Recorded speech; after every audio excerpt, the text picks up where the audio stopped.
Your 6-year-old asks why they have to wear shoes inside the store. You're juggling a shopping cart, your phone, and the mental load of 17 other decisions. So you hit them with the classic, "Because I said so." It feels efficient.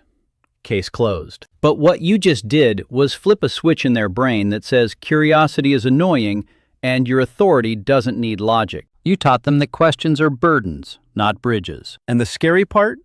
They're learning it fast. This phrase, the one your parents probably used on you, feels harmless. But research says it's quietly teaching kids that asking questions gets them nowhere, that authority figures don't owe explanations, and that their natural curiosity is something to suppress instead of celebrate. You're about to learn why this reflexive shutdown creates anxious rule followers who stop thinking critically, why it damages trust in ways that sneak up on you years later, and what to say instead when you're exhausted and they're on question number 47 about why clouds aren't purple. Number 1. The curiosity guillotine. When you say, "Because I said so," you think you're setting a boundary. You're tired. The question feels repetitive or mistimed. You're not trying to crush their spirit. You're trying to get through Target without a meltdown. Fair. But your kid doesn't hear boundary setting. They hear, "Your questions are stupid. I don't respect your need to understand," and "blind obedience is the goal." Yale's Center for Emotional Intelligence found that kids who receive explanations, even brief ones, develop better emotional regulation and problem-solving skills than kids who are shut down with authoritarian phrases. Your child's brain is wired to make sense of the world through questions. When you refuse to engage, they learn that understanding doesn't matter. Compliance does. This creates kids who stop asking why things happen and start just doing what they're told without thinking. Sounds convenient now, terrifying when they're teenagers and someone else is giving the orders. Number 2, the authority trap. You might think "because I said so" teaches respect for authority. It doesn't. It teaches fear of questioning authority, which is wildly different. Respect comes from understanding that rules have reasons. Fear comes from learning that rules exist because someone bigger said so. Research from the University of Minnesota shows that children raised with authoritarian communication styles struggle more with critical thinking and are more susceptible to peer pressure because they've been conditioned to follow without analyzing. Your kid isn't learning to respect you. They're learning that authority doesn't need to make sense.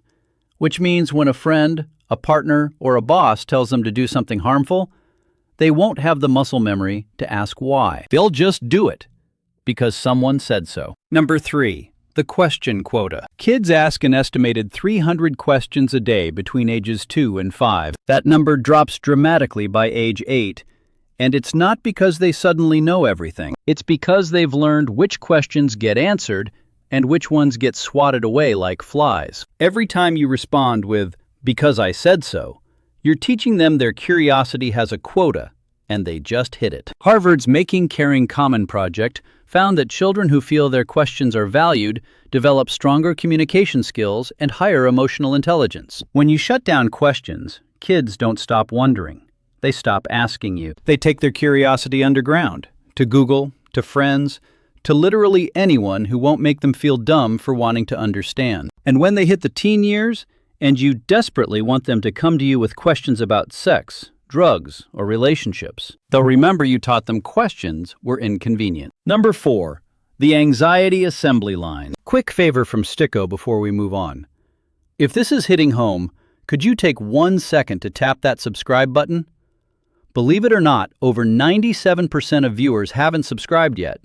Anyway, back to the damage report. When kids don't get explanations, their brains fill in the gaps with anxiety. They assume the worst. "Because I said so" leaves them in a fog of uncertainty, where rules feel arbitrary and the world feels unpredictable. Northwestern University research on childhood development shows that kids who receive age-appropriate explanations for rules demonstrate lower anxiety levels and better stress management skills. Your child needs to understand cause and effect to feel safe. When you withhold the why, they create their own narratives, and those narratives are almost always darker than reality. "Don't touch that" becomes "something terrible will happen and I don't know what." "Go to bed" now becomes "I did something wrong and I don't know what." You're not protecting them from complexity.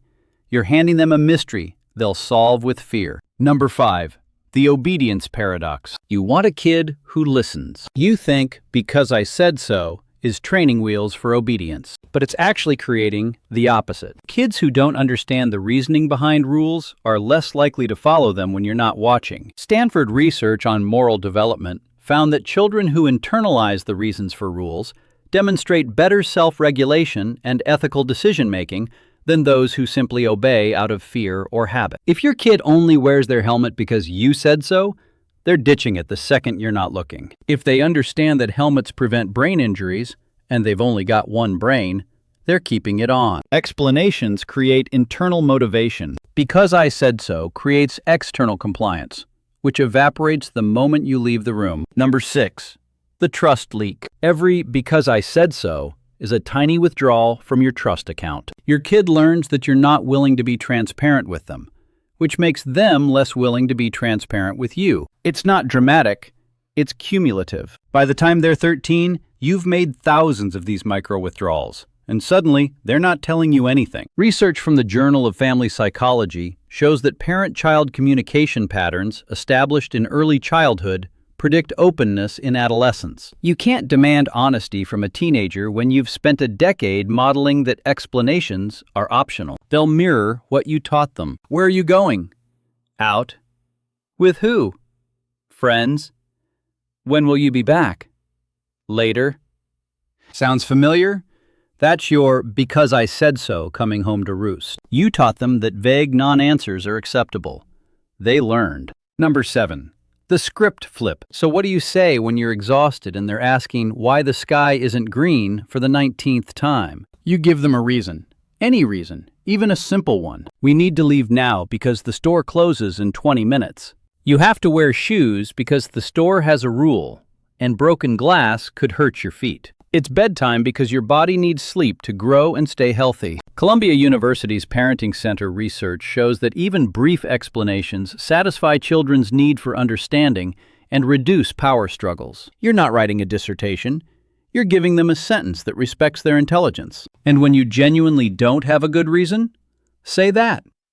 I don't have a great reason. I just need you to trust me on this one right now, and I'll explain more later. Honesty builds trust. Because I said so builds resentment. Number 8. The long game. Your kid is going to face a world full of people trying to get them to do things without explanation. Bosses who abuse power. Partners who demand compliance.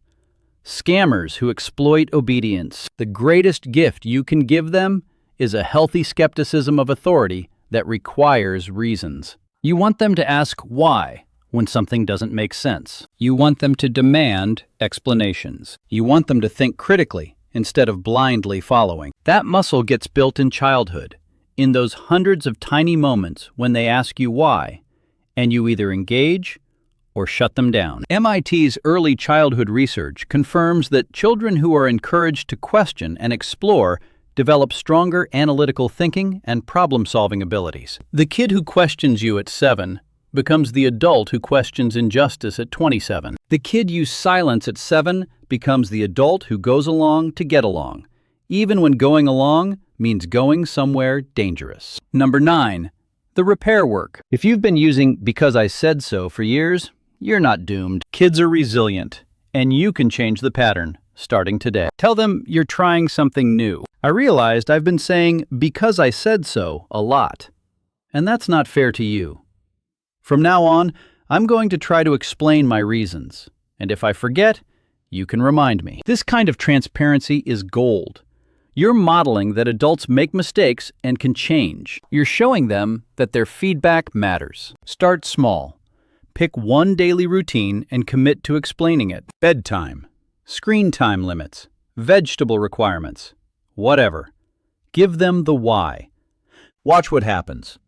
They'll push back less because they understand more. And the beautiful irony? When kids feel heard and respected, they're actually more cooperative. You don't lose authority by explaining yourself. You gain credibility. Number 10.